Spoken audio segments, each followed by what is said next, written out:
So what comes next for Dr. Castro, and will the Cal State Board be admonished for the system breakdown and failures in their own response to sexual harassment claims that were reported on several Cal State campuses with the new state audit that's coming? It's all spearheaded by Valley Assemblyman Jim Patterson, as the nation's largest four-year public university system struggles with how it handles complaints under Title IX. It will focus on the chancellor's office and three campuses, including Fresno State. There was this process where they said that Chancellor White was not informed, that the Cal State Board was not involved of all the complaints, and yet there was still these letters of recommendation, two for presidency jobs within Cal State.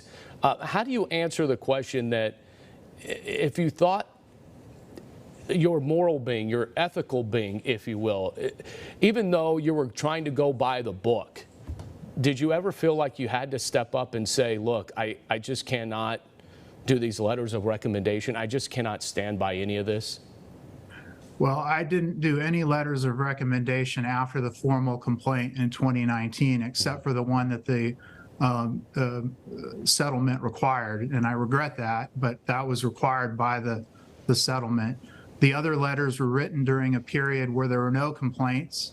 And I had thought that we had successfully addressed the issues in 2016. And there was a period from then until 2019 when there were no complaints of that kind. So I thought that we were in a better place. I had sent him to training, and we had done a climate survey, things that I was recommended to do, and followed those.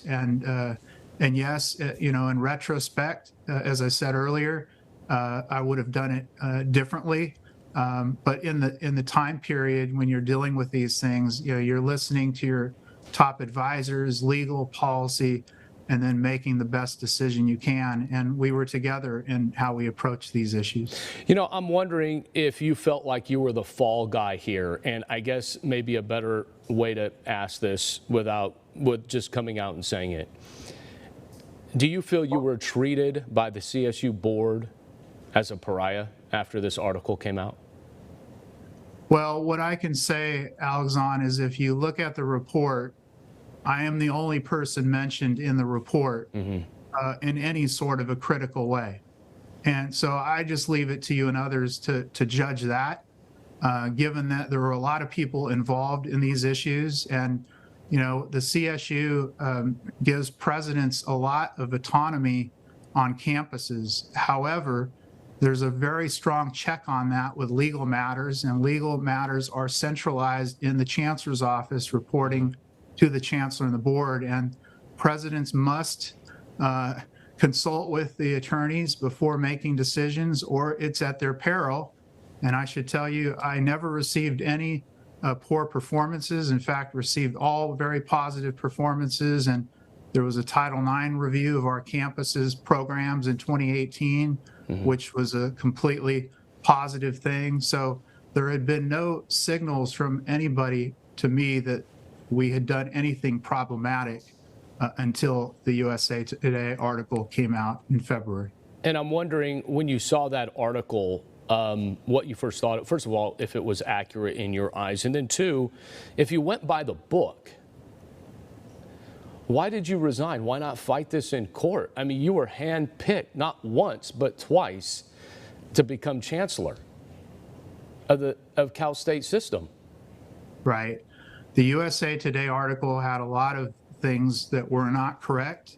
We probably need more time for me to break that down, but it made it sound like there was some kind of a planned conspiracy for me to become chancellor and hide this. That is not at all the case. And as the investigator found, it was done properly.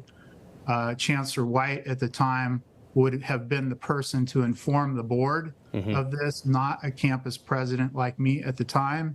However, that's another lesson for me. I wish I had confirmed that he had done that. I think he did it, but I don't have any evidence that he did it. And board members are saying they didn't know about it.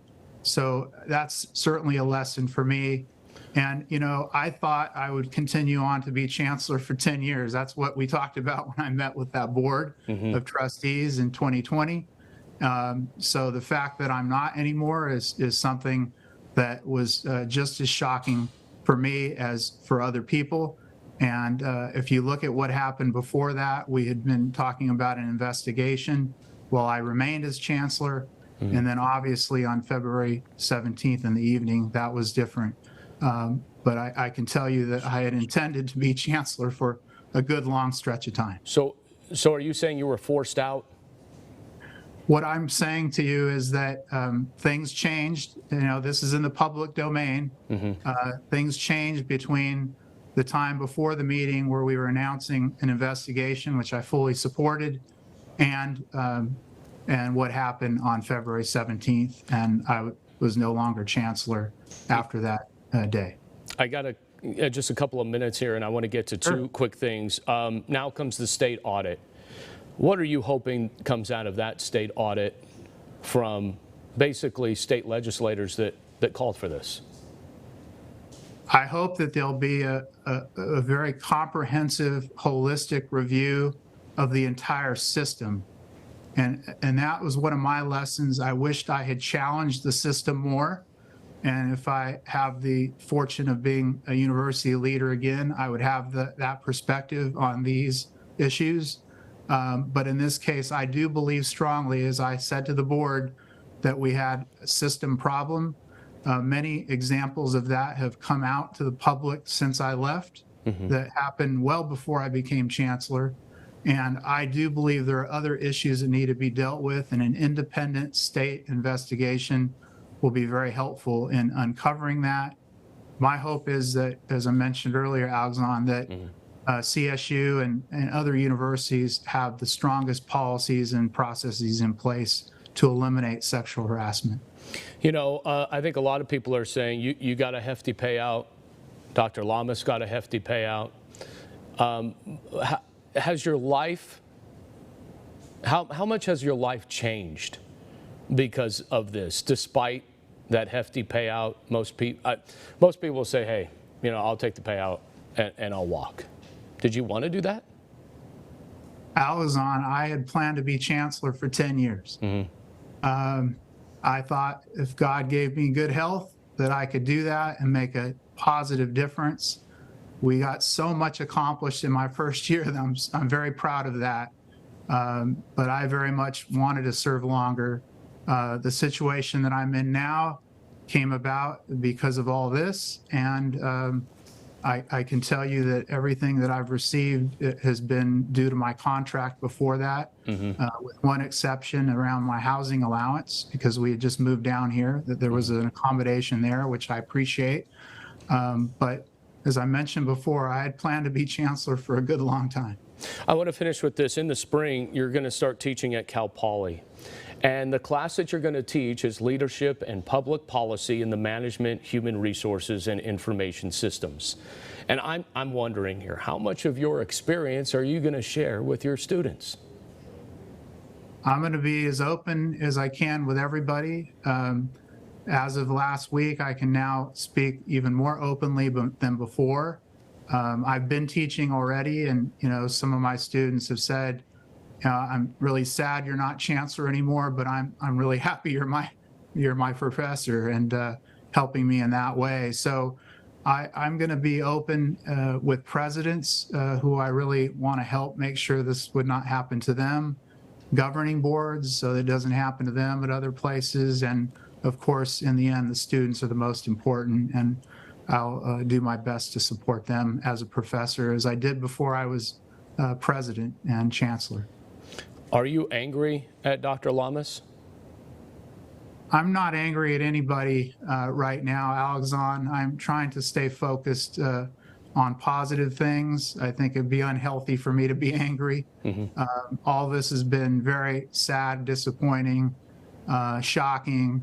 But I wish everybody the best, and certainly want to say to folks in the Central Valley that I loved being president so much, and I miss that, and so does Mary, and I'm looking forward to brighter days ahead, leading, teaching, leading, doing whatever God has in store for me. Dr. Castro, we appreciate your time here on Sunday Morning Matters. We'll talk very soon. Thank you so much. Thank you.